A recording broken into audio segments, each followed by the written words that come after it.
So, you've assigned a book you love, or maybe a selection of several, to your students for the summer.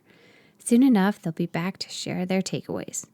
But maybe this year you want to hear from them through a form other than the traditional summer reading essay.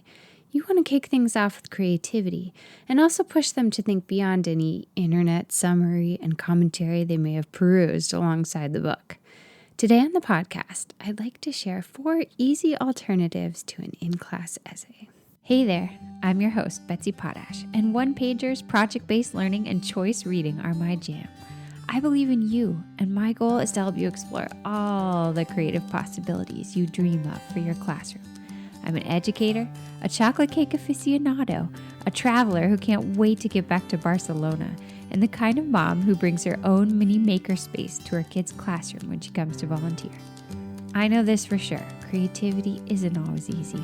As a creative teacher, you get parent calls you treasure, and plenty of sidelong comments you'd rather forget. But here's the bottom line. Creative education can ignite a spark in your students and change their lives forever. You and I know this. You're an innovator, and while it's sometimes hard, it's so worth it. So let's explore the world of creative education together. Welcome to the Spark Creativity Teacher Podcast. So today we're going to explore 4 easy options that can allow you to help your students share their key takeaways from the reading in a way that sets a creative tone for the year.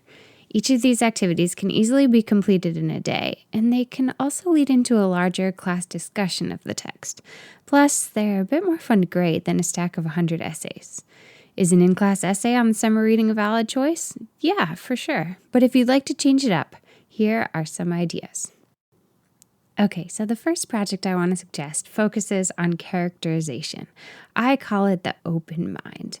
And it's a visual project. You're going to give your students a template that looks like a person's head, like the silhouette of a person's head that's all empty inside. And they are going to fill in that head, that mind. I love this project as an inroad to characterization. It invites students to choose their favorite character and really think about what's going on inside their mind, inside their head. This may also give students a chance to think about what's going on in their own heads as school gets started. This activity allows you to see how carefully your students have read, but it also gives them a chance to express some creativity, and it's a great warm-up for a discussion. Here's how I set it up. You're going to give students a template of a mind, of a head. Then you're going to have them include different details about their chosen character. So these are some examples of the types of things they might include. Adjectives that describe their character. Quotations from the text that help define their character's desires, dreams, strengths, weaknesses. Personal history of their character, background information, any details that they know that help to define that character.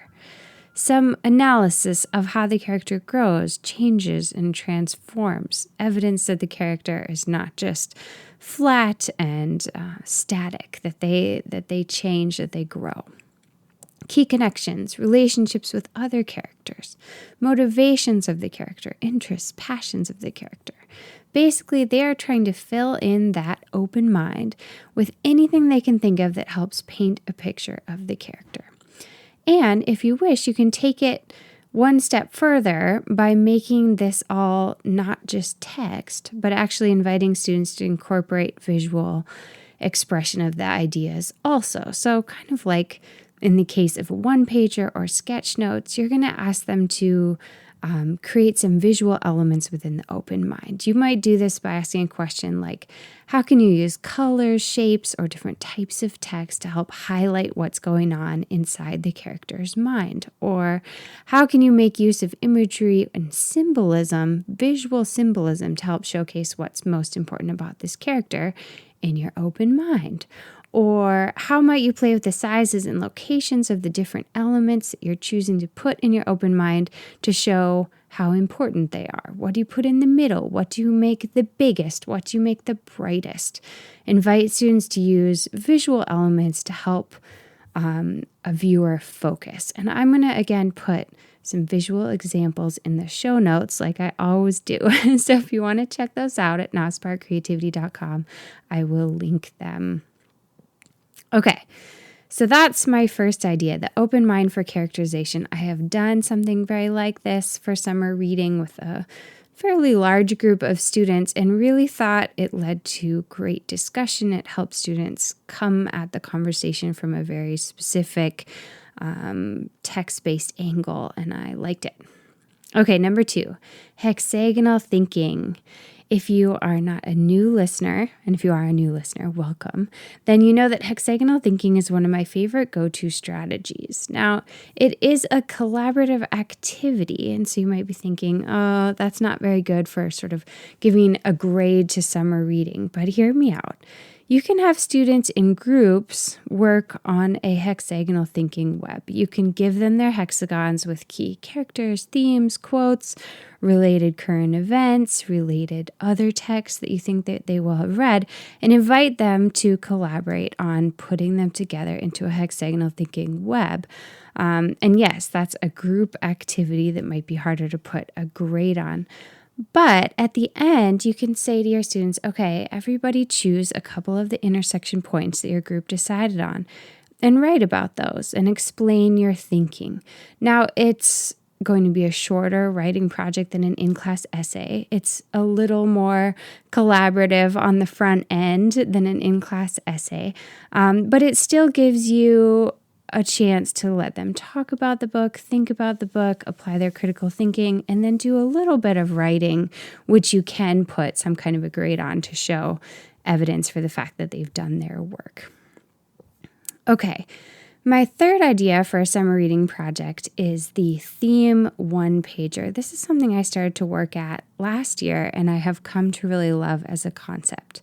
You know how I feel about one-pagers. Now, for this one, you don't want to give students just sort of a blank page and ask them to illustrate the theme through text and imagery. You want to sort of move them through the process, because for a lot of students, identifying a theme is tricky. Again, I'm going to share a visual example in the show notes on the website that I think really helps. But here's how I've laid it out. I start by having students come up with what they think are the 4 biggest ideas in the text. What are the 4 core concepts, main thoughts, main takeaways in terms of just sort of short thematic ideas? Then I ask them to think about which one stands out the most. What's the most interesting? What do they feel like the text has to offer in terms of the big idea once they've identified those 4?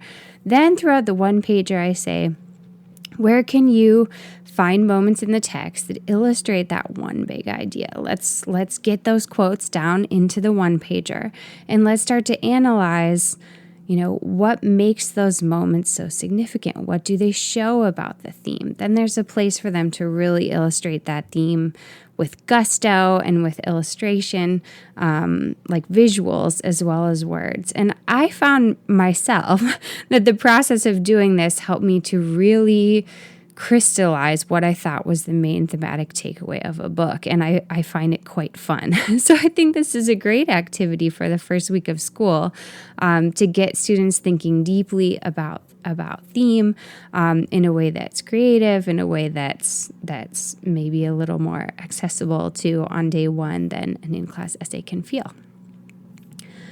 Okay, number 4 I'm going to suggest is a silent discussion. And I talked about this on the podcast a few weeks ago. This is one of my favorite go-to methods for helping students who may feel less comfortable diving into a regular discussion than others. And there are so many reasons why students might feel that way.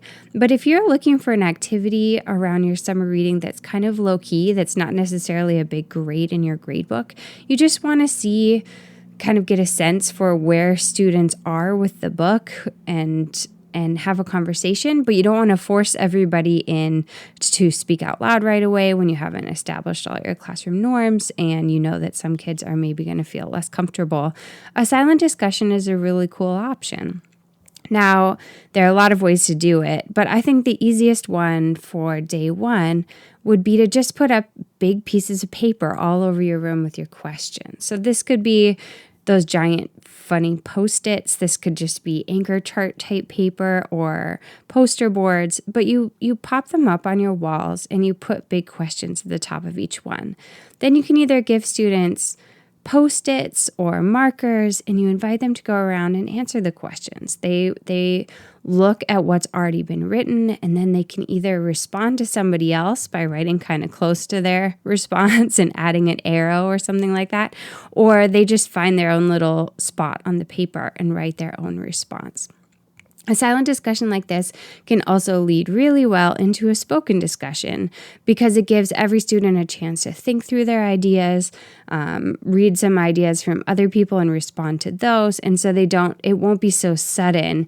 If you float a question that was already on the wall that kids have had a chance to write in response to, it will be easier for them to speak up, even if maybe that's not super comfortable for them for whatever reason.